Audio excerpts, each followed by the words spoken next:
ആധുനിക ഇന്ത്യൻ ക്രിക്കറ്റിലെ ഏറ്റവും ചർച്ച ചെയ്യപ്പെടുന്ന രണ്ട് നാമങ്ങളാണ് ഗില്ലും അഭിഷേക് ശർമ്മയും. പഞ്ചാബിൽ നിന്നുള്ള ഈ രണ്ട് സുഹൃത്തുക്കൾ ഇന്ന് ലോക ക്രിക്കറ്റിലെ തന്നെ ഏറ്റവും അപകടകാരികളായ ബാറ്റർമാരായി വളർന്നു കഴിഞ്ഞു. ഒരാൾ ക്ലാസിക് ശൈലിയിലൂടെ ടെസ്റ്റിലും ഏകദിനത്തിലും ഇന്ത്യയെ നയിക്കുമ്പോൾ മറ്റൊരാൾ തന്റെ പ്രഹരശേഷി കൊണ്ട് T20 ക്രിക്കറ്റിലെ ഒന്നാം നമ്പർ ബാറ്ററായി മാറിയിരിക്കുന്നു.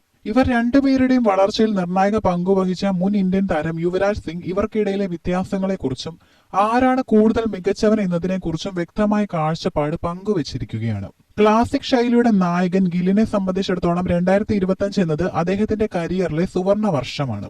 നിലവിൽ ഇന്ത്യയുടെ ടെസ്റ്റ് ഏകദിന ടീമുകളുടെ നായകസ്ഥാനം അലങ്കരിക്കുന്ന ഗിൽ അന്താരാഷ്ട്ര ക്രിക്കറ്റിൽ ഏറ്റവും കൂടുതൽ റൺസ് നേടിയ താരമെന്ന ബഹുമതിയും സ്വന്തമാക്കി. യുവരാജ് സിംഗിന്റെ നിരീക്ഷണത്തിൽ ഗില്ലിനെ മറ്റുള്ളവരിൽ നിന്നും വ്യത്യസ്തനാക്കുന്നത് അദ്ദേഹത്തിന്റെ അസാമാന്യമായ കഠിനാധ്വാനമാണ്. ഒരു ശരാശരി ക്രിക്കറ്റ് താരത്തെക്കാൾ കൂടുതൽ സമയം നെറ്റ്സിൽ ചെലവഴിക്കാനും തന്റെ പോരായ്മകൾ പരിഹരിക്കാനും ഗിൽ തയ്യാറാകുന്നു. പരിശീലകൻ പറയുന്ന കാര്യങ്ങൾ അതേപടി ഉൾക്കൊള്ളാനും അത് ബാറ്റിംഗിൽ പ്രായോഗികമാക്കാനുമുള്ള ഗില്ലിന്റെ കഴിവ് യുവരാജ് എടുത്തു പറയുന്നു.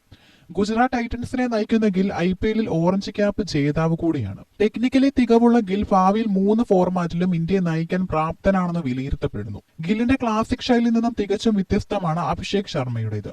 നേരിടുന്ന ആദ്യ പന്ത് മുതൽ ബൌളർമാരെ കടന്നാക്രമിക്കുന്ന ശൈലിയാണ് അഭിഷേകിന്റേത്. നിലവിൽ ലോക T20 റാങ്കിങ്ങിൽ 1-ാം സ്ഥാനത്തുള്ള അഭിഷേക് ആധുനിക ക്രിക്കറ്റ് ആവശ്യപ്പെടുന്ന രീതിയിലുള്ള പവർ ഹീറ്റിംഗ് വാക്താവാണ്. സൺറൈസേഴ്സ് ഹൈദരാബാദിനു വേണ്ടി IPL-ൽ നടത്തിയ തകർപ്പൻ പ്രകടനങ്ങളാണ് താരത്തെ ഇന്ത്യൻ ടീമിൽ എത്തിച്ചത്.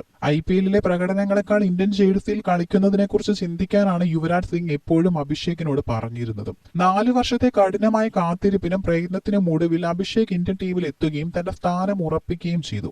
ആരാണ് മികച്ചവൻ? ഗില്ലും അഭിഷേക് ശർമ്മയും തമ്മിലുള്ള താരതമ്യത്തിൽ ഗില്ലിനാണ് യുവരാജ് സിംഗ് മുൻതൂക്കം നൽകുന്നത്. കോവിഡ് കാലത്തിന് മുൻപ് തന്നെ താൻ ഇവരോടൊപ്പം പ്രവർത്തിക്കാൻ തുടങ്ങിയതാണെന്നും യുവി ഓർക്കുന്നു.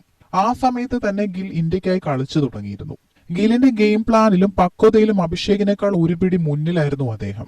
ഗിൽ 3 ഫോർമാറ്റുകളിലും ഒരുപോലെ തിളങ്ങാൻ കെൽപ്പുള്ള താരമാണ്. എന്നാൽ അഭിഷേക് നിലവിൽ T20 ഫോർമാറ്റിലാണ് തന്റെ അപ്രമാദിത്വം തെളിയിച്ചിട്ടുള്ളത്. ഗില്ലിന്റെ വിനയവും കാര്യങ്ങൾ പെട്ടെന്ന് പഠിച്ചെടുക്കാനുള്ള കഴിവും അവനെ ഒരു മികച്ച ക്യാപ്റ്റനായും ബാറ്ററായും വളർത്തി.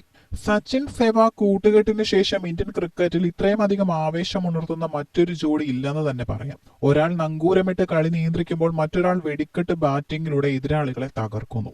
അഭിഷേകിന്റെ കാര്യത്തിൽ യുവരാജ് പറഞ്ഞ ഒരു കാര്യം വളരെ പ്രസക്തമാണ്.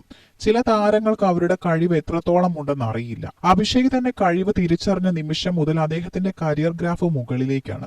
ഗില്ലാകട്ടെ വിരാട് കോഹ്ലിക്ക് ശേഷം ഇന്ത്യൻ ബാറ്റിംഗിന്റെ നെടുന്തൂണായി മാറിക്കഴിഞ്ഞു. ഗില്ലും അഭിഷേകും തമ്മിലുള്ള മത്സരം ഇന്ത്യൻ ക്രിക്കറ്റിന് ഗുണകരമാണ്. ഇവരിൽ ആരാണ് മികച്ചവൻ എന്നതിനേക്കാൾ ഇവർ രണ്ടുപേരും ഒരേ ടീമിൽ കളിക്കുന്നത് ഏതൊരു ബൌളിംഗ് നിരയ്ക്കും പേടി സ്വപ്നമാണ്. യുവരാജ് സിംഗ് എന്ന ഇതിഹാസ താരത്തിന്റെ ശിക്ഷണത്തിൽ വളർന്ന ഈ രണ്ട് താരങ്ങളും വരും ദശകത്തിൽ ഇന്ത്യൻ ക്രിക്കറ്റിനെ നയിക്കുമെന്ന കാര്യത്തിലും സംശയമില്ല. ഗില്ലിന്റെ നായിക മികവും അഭിഷേകിന്റെ ബാറ്റിംഗ് വെടിക്കെട്ടും ഒത്തുചേരുമ്പോൾ ഇന്ത്യക്ക് അത് വലിയ വിജയങ്ങൾ സമ്മാനിക്കും.